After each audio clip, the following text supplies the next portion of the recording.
Hi friends, how are you all. Welcome to my channel read with Usha. और आज मैं आपको बता रही हूँ कि जो एग्ज़ाम सेंटर होता है ना, वहाँ पे क्या क्या प्रॉब्लम्स आती हैं। तो आप उनका पहले से या तो सॉल्यूशन कर लें, या फिर आप एग्ज़ाम सेंटर जाकर एक बार खुद से चेक कर लें कि वहाँ पे ना ना तो कोई घड़ी होती है। हमारे टाइम पे तो ऐसा ही होता। अब की बार अगर राजस्थान गवर्नमेंट ने कुछ उसमें सुधार कर लिया हो तो कह नहीं सकते। ना तो रूम में कोई घड़ी थी, वॉल क्लॉक नहीं थी, और ना ही रिस्ट वॉच पहन के जाने दिया। मतलब जब एग्जाम चल रहा है तो आपके पास टाइम देखने के लिए कुछ है ही नहीं। और टीचर भी नहीं बताते हैं। मतलब लास्ट का जब हाफ आवर बच जाता है ना, तब टीचर कहते हैं कि अब आधा घंटा बच गया।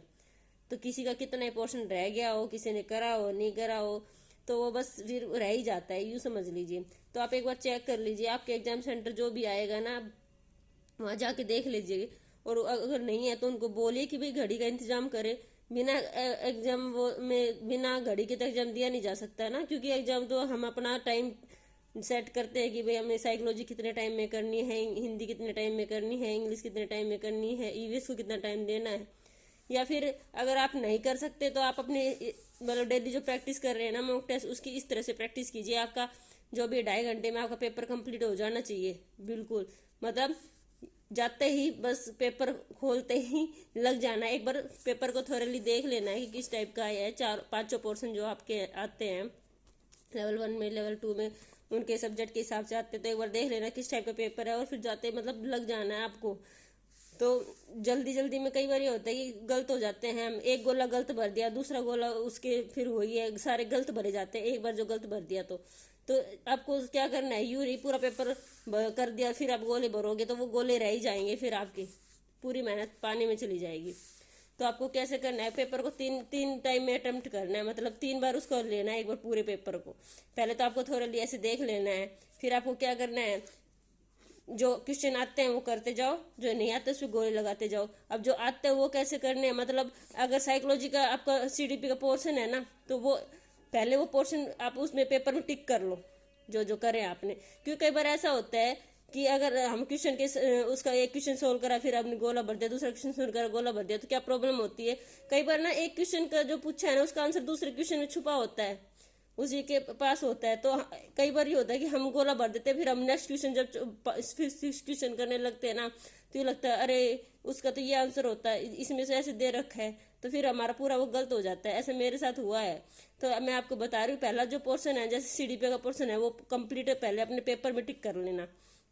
फिर उसके बाद आपको एग्जाम सीट जो है उसमें आपको गोले भरने, और गोले ध्यान से भरना, इधर उधर नहीं। कभी सेकंड क्वेश्चन का फर्स्ट में कर दो, फर्स्ट का थर्ड में कर दो, ऐसे मतलब बिल्कुल ध्यान से भरना गोले का। एक हाथ पेपर पे रखना है, एक हाथ अपनी एग्जाम सीट पे रखना है, और ध्यान से देख देख के भरना है, समझ गए। यूँ नहीं, कई बार हम रट लेते हैं ऐसे, पहले का ए, दूसरे का बी, तीसरे का डी, तो वो इसमें ए बी डी ऐसे भरते हैं, तो कई बार गलत हो जाते हैं। तो आप उसका बहुत बहुत ध्यान रखना है इन चीज़ों का। अगर आपने अच्छी तैयारी कर ली है तो आप एग्जाम देने में गलती मत करना बिल्कुल भी।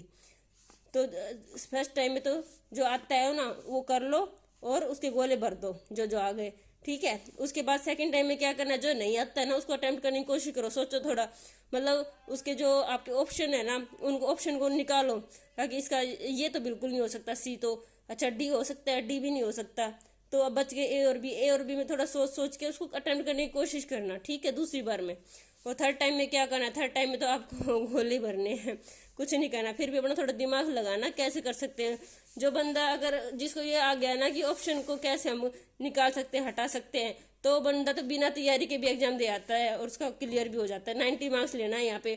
यहाँ पे वो नहीं है ना कि आपको जितना नंबर आएंगे उतने ज़्यादा आपकी अगर नौकरी पक्की हो जाएगी। यहाँ पे तो 90 मार्क्स लेना है। तो इसमें आपकी वो ट्रिक काम आ जाएगी कि आप ऑप्शन है ना उनको निकालो, कि कौन कौन सा ऑप्शन इसमें हो ही नहीं सकता, ऐसे करके, और दिमाग लगाओ कि क्या हो सकता है ऐसे करके, ठीक है। तो मैं आपको कहती हूँ आप अपनी घड़ी का ध्यान रखना, वॉच जो है, क्योंकि एग्जाम सेंटर पे वॉच नहीं थी और बहुत दिक्कत आई थी उस वजह से, ठीक है। और अपनी तैयारी कंटिन्यू करते रहिए। Okay bye. एग्जाम को तो अब बहुत कम दिन रह गए, तैयारी अच्छे से करना। Okay bye.